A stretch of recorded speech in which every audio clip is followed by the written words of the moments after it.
Hi, this is Hema Anand.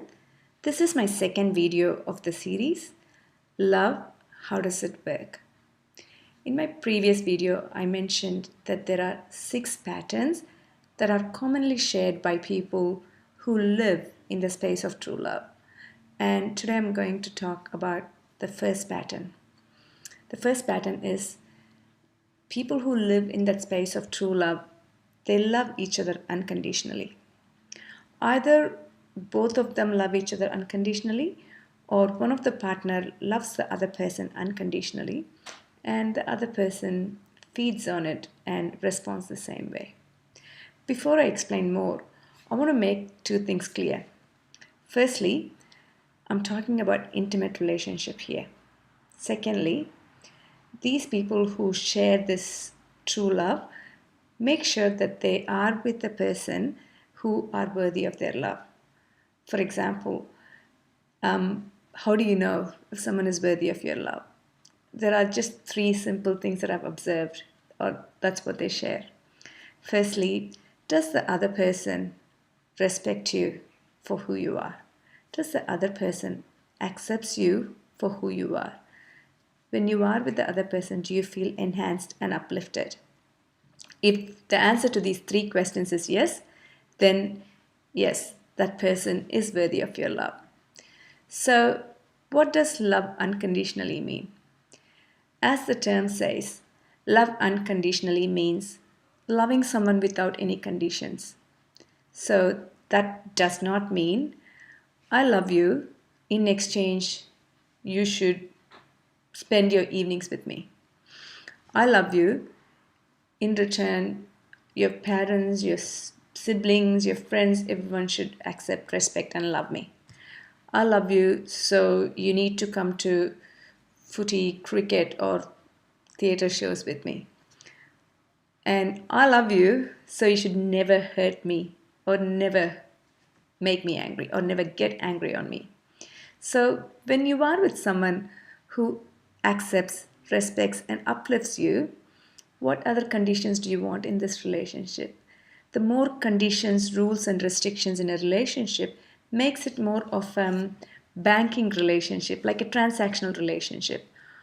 I deposit love and I want love and respect in return, which is interest for what I deposited. Um, when you have a relationship like that, is that unconditional? No. And when you live like that, there are bound to be hurt, disappointment, anger, because there are conditions in your love. In fact, when people say, I love this person, but this person really hurt me and got angry on me so often, and I tell them, is it true that when you live with someone for a long time, you are bound to hurt each other with your words and actions? Secondly, is it true that it is the person we love the most that we hurt the most? And the answer is honestly true almost all the time. So, what does this mean? Like, just because someone hurts you, does it mean they don't love you or there is less love? No, a hurt is a hurt. It's mismatch of your values or your beliefs or um, your thoughts or your words. There's just a mismatch. That's all it is. So when you love someone unconditionally, there is no expectation that they won't hurt you. Moreover, you would start seeing the hurt as just a hurt. It's just what it is there's a mismatch. You won't make it bigger than it is or exaggerate the feeling and come back with, you hurt me, I'm going to hurt you. No, you deal with it in a mature way. Understand that this is just something that is bound to happen. If you don't expect them to never hurt you, then you won't get hurt. You would talk about it. And let me make it clear, I'm not saying that, or I haven't observed that in these couples, when they get hurt, they just put up with it and don't speak up. No, there is no imbalance. When they get hurt, in fact, they have the courage to speak up because they don't have the fear of what if that person reacts in a way that I don't want them to react, or what if that person gets upset. No, because you come from the space of love. You tell them what it is, and whatever comes your way, you respond appropriately. When you love someone unconditionally, you come from a space of no fear of getting hurt, no anticipation of what's going to happen, what's the outcome of this.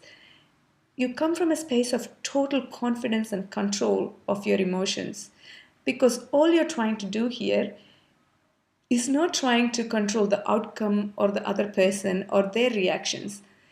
You are controlling your emotions.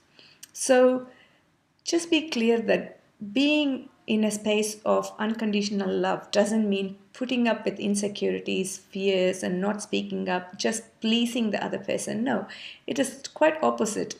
It is a space where there is no fear, no expectation. So whenever you feel like you need to speak up, you will, because you don't have the fear of getting hurt.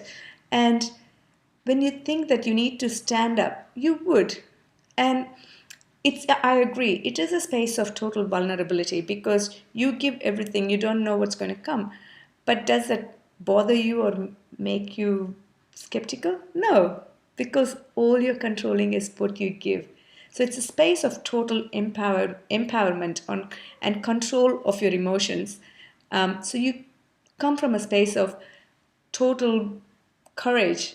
For example, I have seen couples or few couples where they loved each other unconditionally. At some stage, one of the partner chose a different path for whatever reason.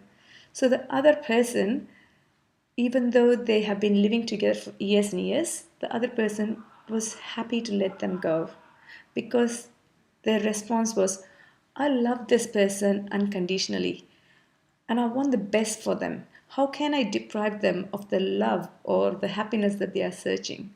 So I want them to go and get what they want. So, can you imagine how much courage it takes to feel that way? So, in a nutshell, love unconditionally. This is what I observed in couples who share true love. And in their definition, love unconditionally is a state of vulnerability, empowerment, courage, total control of emotions, a space of no fear, no anticipation, no expectation, a space of total control of your emotions and courage. So, this is the first pattern that I've observed, and this is how I have noticed unconditional love in these people. If you have any questions or comments, please leave it here, or you can email me directly at oneresponse@gmail.com.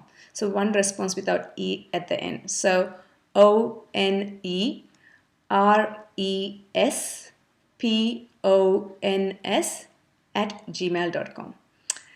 Thank you. And next week, or in my next video, I will talk about the second pattern that I've observed, which is the couples or each person measures their self-worth based on their words and actions and not their partner's or someone else's words and actions. I'll explain this more in detail in the next video. Until then, love unconditionally. Thank you.